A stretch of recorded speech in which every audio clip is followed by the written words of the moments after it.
Hey guys, how are you today? I have an episode for you today about anger and a different way to approach anger to figure out why you're angry and how to comfort the reason why you're angry so that you don't get angry next time. But before I do that, I'm just gonna tell you I am sitting outside the store, Canadian Tires, the store where I bought skates for my son twice now. My son and I went shopping for skates. He plays hockey. And the funny part is that the first time we bought skates, he thought it was the right size of skates, but then he went to skate in them and he said it was too big. So we went again, we bought another pair of skates smaller, and he went to skating them again, and again they were too big. And so the whole time I'm finding it really funny that how could we be wrong for the second time? Like this, it shouldn't be this hard to find skates the right size. And so now I have to exchange them again for an even smaller size. But I think this is exactly the analogy of what happens with us and the way we fix problems, the way we find the right thoughts is we think this would be the right solution to, let's say, anger, and we borrow someone else's thought, and then the next time we're angry, that thought doesn't work for us. It doesn't fix the problem. It's not the right fit for us. And so, and you would think, right, we all expect it to be super easy to fix our thought problems, to just replace it with a better thought. But that's the thing, they don't all fit. They don't fit. We have to find the right one that fits. So each time you try it on, you think it'll work, and then you actually use it. So like my son had to go and skate and play a game in them, and he said, no, it was way too big. So that's what I am seeing, is that this is a life. This is how we have to find the thought that works for us. We have to keep trying them on, and then we'll find the right size down the road. So the anger approach is, whenever you're angry, what if you ask yourself, what am I afraid of in this situation?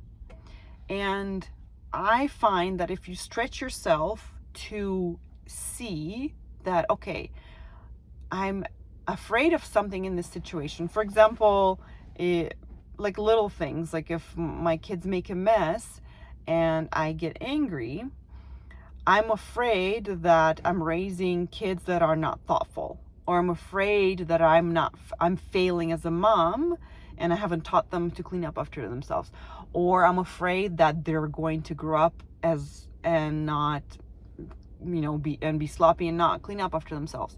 So there's this fear of something in the situation, but it comes out as anger, it comes out as frustration, it comes out as this you're being upset at the reality. And why? Because you're afraid of something. Okay, so another example is, if you are angry at your kids misbehaving, you're afraid that you're doing a bad job, which is similar to what the other one was. So at any moment in time, any situation, you are either afraid that you are not doing a good job, that you're not being a good mom, that you're failing, or you think that your kid's future is going to be terrible, and they're going to fail, and this means terrible things in the future, and you've already failed at this with them. So that's the fear that I'm talking about. And so here's why it's useful to know that. Once we know this, once we've identified what you're afraid of in each situation, and it's not going to feel like fear. It's not going to feel like, oh, I'm scared of this happening. It does not feel like fear. It feels like anger.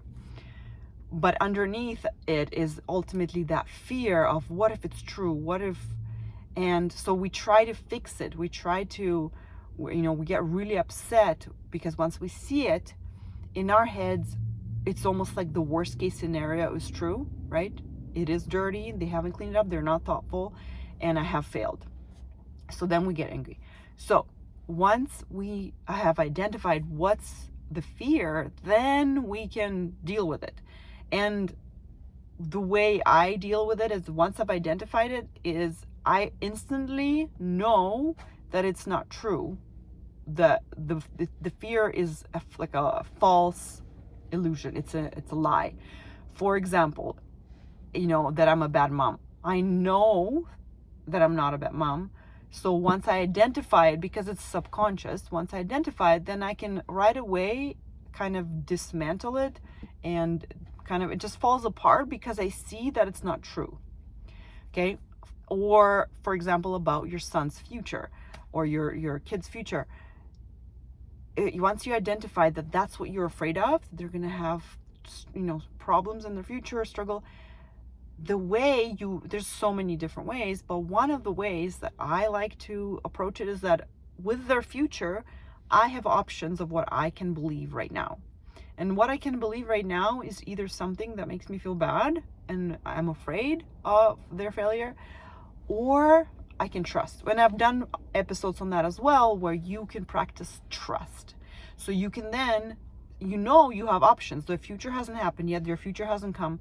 And you can simply decide to trust that it's going to work out somehow. They're going to be fine.